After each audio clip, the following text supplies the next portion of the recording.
And welcome back to Coffee with the Wolves. My name is Damian Dennis, and this week we're going to be previewing the JJC baseball season. And joining me is athletic director and head baseball coach Gregg Braun. Greg, welcome back to Coffee with the Wolves and Grounded Coffee Yeah, Bar. it's awesome. Thanks, Damian.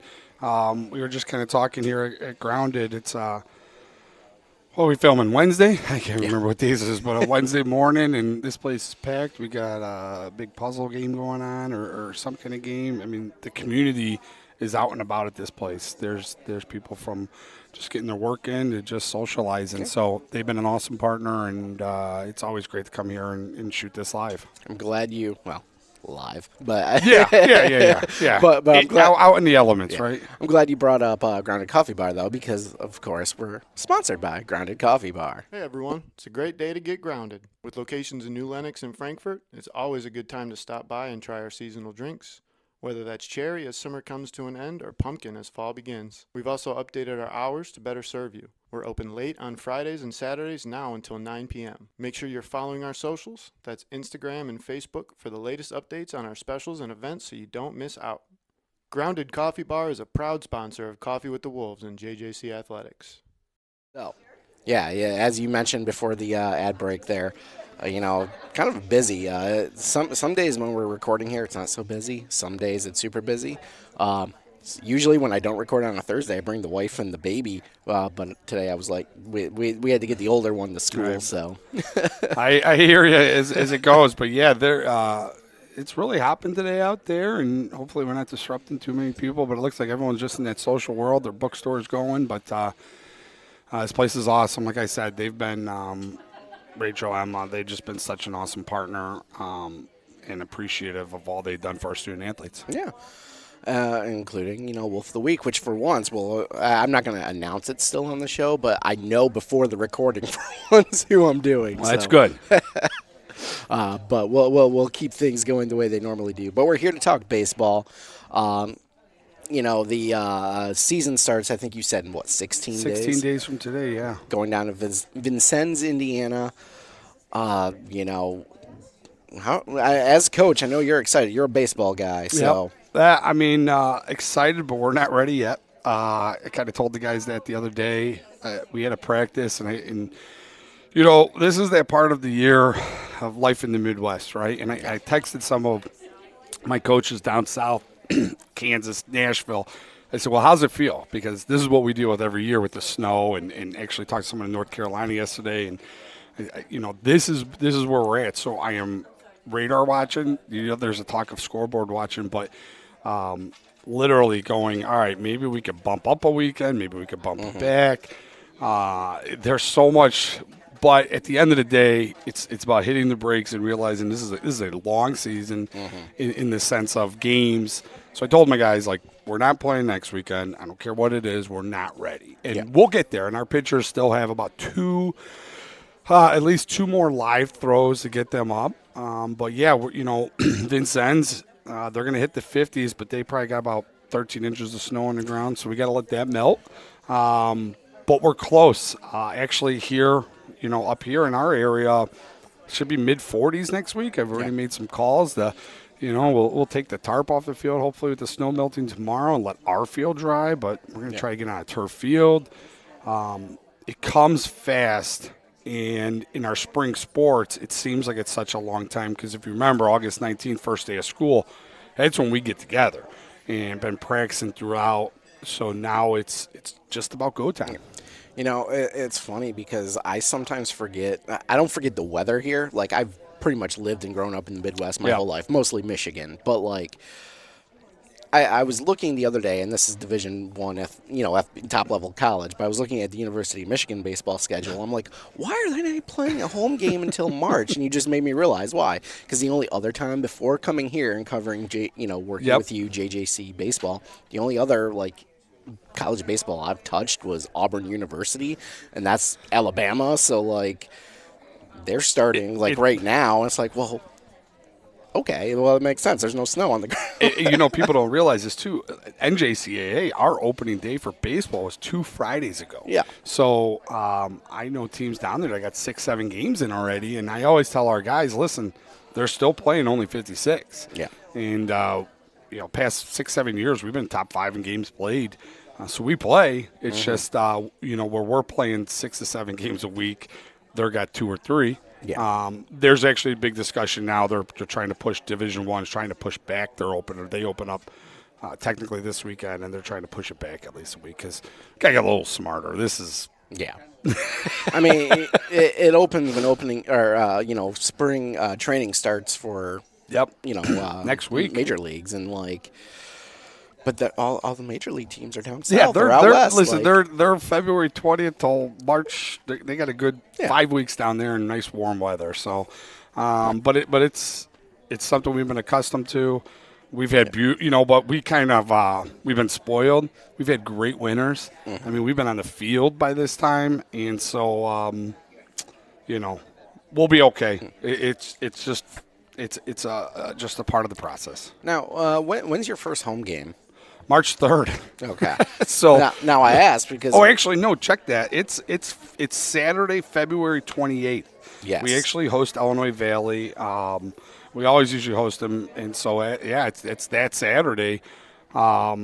Which you kind of know me, always playing ahead. I got alternative options if our regular grass field isn't ready, but we'll be okay. Well, let me know because I was going to say we got Devin behind the camera here.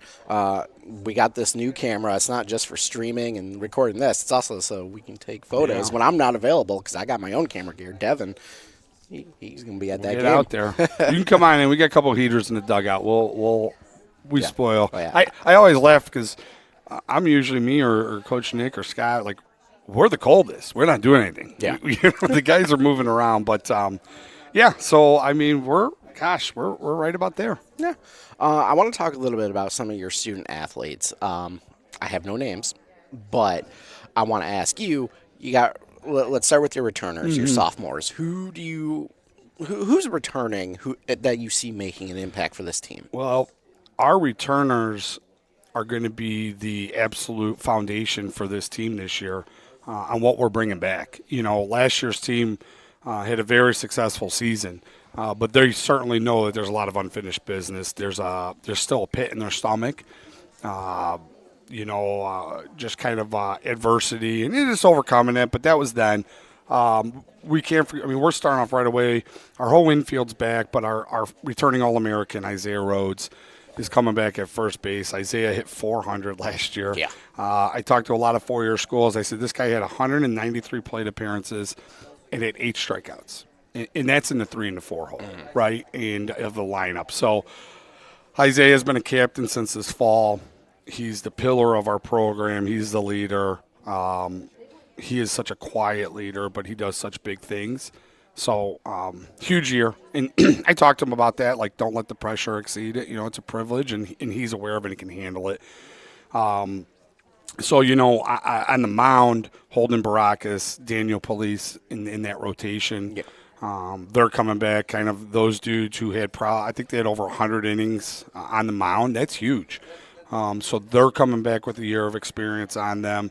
In the infield, Charlie Martin's coming back. He played second last year. He shifts over to short. Jose Granados. We have Luke Tillison, John O'Brien at second. So really, behind the plate, Max Miller, Mark Flisk are 2 returners. Guys, it's all a ton of time. Yeah. Max has improved tremendously throughout the offseason. Mark continues to swing the bat. Danny McCauley's going to be on the mound, but also playing, swinging. So, our outfield is probably the one spot where there's a little bit least of experience. Yeah. Our bullpen is going to be big for us. We got Danny O'Malley back who, he wants more innings. He's going to get more innings. We're talking about a guy who's, low 90s, a competitor. Yeah. But we have a lot of guys that got a little experience from the Smolkoviches and the Mellors and all those guys in between that are coming back to give more this year. It's such a jump from freshman to sophomore year. Yeah. So those returners are the guys. There's probably a couple that linger in my head in this morning without enough coffee, but everyone's here. Those sophomores are going to be really big. Josh McGuigan and Rodney De Silva are a couple of sophomores that are coming back that are going to do big things. Bryson Mello was a guy who got hurt last year for us, a lefty on the mound, and he'll be kind of 100% when we hit Texas. Yeah. And so he's another one that there's a lot of high hopes for. Now, kind of the same question, but for the freshmen, I think I mentioned it to Coach Turner last week on the show, but, you've got a lot. Because he called it sophomore seniors, that's how it came up. But there's kind of a lot of turnover at this level, more so than the other other schools. You're kind of going through kids every year, because sophomores, when they leave, they're only sophomores. It's 2 years and out. So you got a collection of freshmen. Who are you looking at as maybe making an impact? Basically the same question about the from the sophomores. Yeah, there has to be. You have to have some freshmen that are going to jump up and make immediate impacts. And for us, it's on the mound. Mm-hmm. Andrew Ronick is a guy that's going to come out and be part of our rotation. Xavier Fernandez is jumping in. Tyler Gadomski, Tanner Grimes, all these guys, Matt Fox. These are guys that are going to come in and compete right away, make huge impacts for us. So the mound especially, right? Yeah. And it gets you nervous as a coach because there is such a jump in junior college to high school and just the integrity there. But, we'll have guys, Brendan Henderson's coming in. He swung a great bat in the fall that there's a lot of high hopes. Austin Cusack is coming to make some impacts in the outfield. So our outfield's kind of up there. We have Paul Ferret, who's a transfer from Purdue Northwest. He's dealing with a little bit of an injury now, but he's coming in. But there are pivotal freshmen throughout this whole process that guys that I maybe not say today, come May, are going to be guys that go, wow, here's that dude that we weren't sure, and look at how they grew. And we've seen it every year with that. And practices are always different, too, because, someone who honestly might not be great in practice might be great in live game action, and then vice versa. Yep. And we can't, the hardest thing I talk to our guys about before every practice and after is how do we create that atmosphere that we're going to have down in Indiana, down in Texas, in Oklahoma, up here, when we're playing these rivalry games, you cannot, in fall baseball is great. But I tell them the way I coach fall baseball, the way the team approaches fall baseball is 10 times different than what we're going to have in the spring. So it's about who can grasp it. There's going to be injuries along the way. There is no doubt about it. Yeah. And what freshman, what sophomore, what guy is going to step up at some point. But I can tell you this, at some point, all 44 guys, at some point we are going to need every single one of them. Yeah. You mentioning a roster size of 44 is just, I always like to reiterate, you've got the largest roster of all of our programs. Yeah, we have to, though. I continue to remind people that with 44 on the roster, 18 are pitchers, right? And so out of those 18 pitchers, 6 to 7 are groomed to be starters. Yeah. Okay, so there's 6 or 7 guys that only play one time in 5 days. Yeah. Right? And so, in softball world, you can throw out that pitcher every time. And the one thing that I pride myself in, and I know Nick and Scott and Bryce and Drew, my assistants, is everyone in our program gets an opportunity. Yep. You're going to see that when we get back from Vincennes, we get back from Texas / Oklahoma. That's a big little switch for us this year. But guys will have 5 to 10 plate appearances, 1 to 2 innings. Every single guy is going to get an opportunity. I approach the first 20 games extremely different than when we get home and we're playing region. Now, I want to ask a little bit about your schedule because you've mentioned, the Texas trip, going to Oklahoma. Vincennes, probably the closest of these away trips. Correct. But, not so much I want to talk about the opportunity these trips present, but I also want to talk about or ask you about how do you use these trips when it comes to recruiting? Because, I think I've heard around the office, I don't know if it was you with baseball or maybe basketball or soccer coaches. I talk to everybody, so I forget who says what. But, one of the things we, pitch when we recruit is, we get to travel. We get to see, the world. The country. Yeah. Not the world. You never know. It's close. I got things in the mix. You never know. But how do you use these trips when it comes to recruiting, and then also for your team? What are these? What kind of opportunities do these trips present? They're tremendous. In the recruiting world, the majority of our schools up here, you got to go south to play. Yep. There are a few that just keep their fingers crossed and hoping they're going to play around here, but it's nice. Our guys do the fundraise to get themselves down there this year. It's different. We're not flying due to airfare prices and stuff, but we're jumping on a bus, and you know what? They're actually excited. You kind of talked about what it does for a team. It brings you together. Yeah. You start getting to know, and I learned so much, right? I have had so many spring trips where I go, man, that guy I thought was the quiet guy is all of a sudden he's the funny guy. And you learn these guys. I try to wake up in the mornings and I'll get down and just have a coffee in the lobby, and you just watch the way they just form this bond, right? I always say start as a team, end as a family. So, but it's nice. I think it gives our guys the opportunity. Make no mistake about it. I will put our schedule up against any Division III junior college around in the baseball world. Yeah. Like, we're going down there and we're playing big boys and just a gauntlet of a schedule to start off. Yeah. And that's how I want it. We're in Vincennes. It's Vincennes. We're going to see Morton from up here, but then we got Parkland, who's a nationally ranked D2 team. Vincennes made it to a district tournament. And then I think I count. We're actually playing 5 states this year, which is cool. Down in Texas, we're playing from Navarro to Tyler, kind of those normals. And then we're going to make our way up because we're on a bus. Mm-hmm. So I was able to get ourselves – we're going to make our way up to Oklahoma City on the way home and play Rose State College, which is a big D1 program down there. Yeah. So I say it's cool because we don't go to Florida. We don't play at a complex. We're going to college campuses, playing on their field on their campus, night games. We're not waking up and playing at 8 a.m. It's kind of like a professional way, which the guys love. The parents love it. It's warm weather, beautiful fields, and like I said, hey, we might get our rear ends kicked a little bit. Maybe we get a couple good wins there, but. Make no doubt about it, we're not shying from anyone on that schedule to start the season. Now, you mentioned the parents. The home games for you guys generally have a pretty good Really turnout. good. Like it's sometimes it might not be a lot, but most of the time, those weekend games. Yeah, it's a great crowd. How many parents travel, to see their kids play? You know what? There's quite a few. I always get the chuckles of the parents when they're in Vincennes because.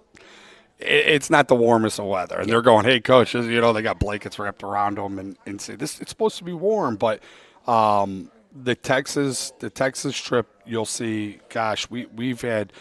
They've actually seen. We've done live broadcasts where my wife and kids at home or something are watching it, saying, "Hey, these announcers go, man, there's a lot of purple here," So you'll see some parents that stick it out for all 8 days. Some parents come for that first half, and then maybe they go back to work.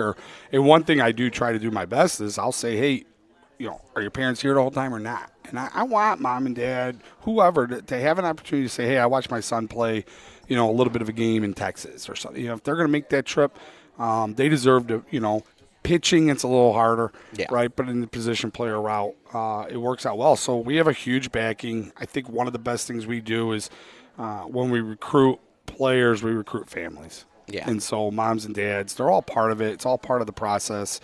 So it's cool. It's cool. You learn about parents down there. Mm-hmm. But it just primes us and gets us ready. It is a and when you come back up home, this Region 4 is the best baseball around. Yeah. Heck, I would put Region 4 with Region 24, which is down south. Like, that's amazing baseball. Yeah. But when we come home, every game it means something. Yeah. The season's a few days away, about 2.5 weeks. I know you're eager to get out there, but let's talk a little bit about some of our other sports because you're also the athletics absolutely. Director. Basketball's humming away. I think men's basketball, as of Wednesday, since we're recording Wednesday, they're 10-10 on the season. Three games left. One road game Thursday, so tomorrow, yesterday. Yep. Yeah. And then two home games. The women's side has 4 games left. 4 games left. But they are I think I don't remember the. They're hovering in the 500. Well, Yeah. they got to, I think they got to win 3 out of 4 Yeah. to get to that 500 mark to get to the postseason. Yeah. So, But well, what do you make kind of the basketball season so far? basketball, every sport, being that Division III school, right, in our region, and I always tell our coaches, it's that whole season once again, it's good, right? Like, I mean, they went out yesterday, beat a really good Rock Valley team, men's basketball. They beat Madison last week. Like, all these games in the regular season are preparing you for that one tournament. Yeah. And it's not to say, hey, record, all that, but when you want to shine is come here in a few weeks. So for men's basketball, I mean, they're just prepping to get themselves the Owens and kind of a redemption tour, over there. But I could tell you that the schedule they play 100% should prepare them. And the same thing with our women's basketball. I think our women's basketball in this area just prepares Sean and the girls to get ready. Now, their only thing is they got to be at 500 to get down to Texas for that district. Yeah. Sub-district. No, that's regular district. And they're the returning district champs. So, so he's got to battle these next 3 weeks. And, the good thing is like, hey, it's playoffs now. Yeah. Right? Like, you got to go and do it. So basketball has been kind of just doing their thing. Got hot, got a little cold. But, as long as you get there and let that thing boil and be good, I'm excited to see what happens here towards the end of February. Both of our basketball teams were kind of started really hot. Like Yep. they looked really good. Yeah, they early. did. And then, like you said, they got cold and warm, cold, warm. But not really hot again. Right. I think until now for men's basketball, they're three straight wins. Yeah, well, those in a win against Madison and Rock Valley should boost you. Yeah. Right? Like, that should make you as a program go, okay. Because those are, like I said, those are quality programs that, win against them. And, I mean, they're going up, got probably 7 or 8 nationally ranked teams this year that are in the Division I, Division II level. Yeah. Right? So that tells you. And that is always the thing I say in this Division III world is, especially in our region, is in the end of the day, all we're doing is we're taking a different road come playoffs. Yeah. Right? But we're playing that same exact schedule that everyone else is. And indoor tracks humming away now. They're heading into, I think, their 3rd week. Yeah. 4th week, something like that. Right. I don't remember. Right. Yeah. But I know Coach DeGraw. He's already got a handful of student athletes who are setting records, qualifying nationally. I know cheer has. I think it's not until April. Right. The big national NCAA thing. down there. So, I mean, Coach DeGraw, that's that same philosophy. He gets them moving, prepares them, and then come March they're just ready to go when it comes to nationals. Coach Tiff in cheer, we suffered a couple injuries, so we were not able to head to Kansas City for the NJCA National Championship this year. But I don't think it's even being held, I think, due to a lack of competitive cheer teams in the country. So hopefully that gets back next year. But they're getting their self prep for Daytona, that's the Super Bowl, for cheer and what those girls work for. And Coach Josh in wrestling, once again, injury bugs, things like that. It's his first year. So I always say, there's a lot to learn in your first year, especially Coach coming from that high school world. And he's doing a great job. Isaac's been doing really well. He's placed the last 2 days. So they're going to start their district, and they'll make their way to Iowa and see what they can do in that individual realm. But we're cruising. We're going to make an announcement on a new volleyball coach here shortly, which I'm super excited about. I think the team will be. Soccer's kind of getting themselves moving around the building a little bit. Those fall sports, and things start waking up again as we all come out of that little.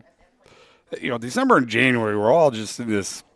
Yeah. You're gone, and the classes and the students, and we're back, and now we're just kind of the engine's starting to really just kind of cook again. I swear, like the last, all of January was just a nightmare for me. Even, well, I mean, technical issues, just everything. Yeah. And then February switches like. There's a weight lifted. yeah. Actually, everyone always says February is the longest month, and I was like, man, January was rough.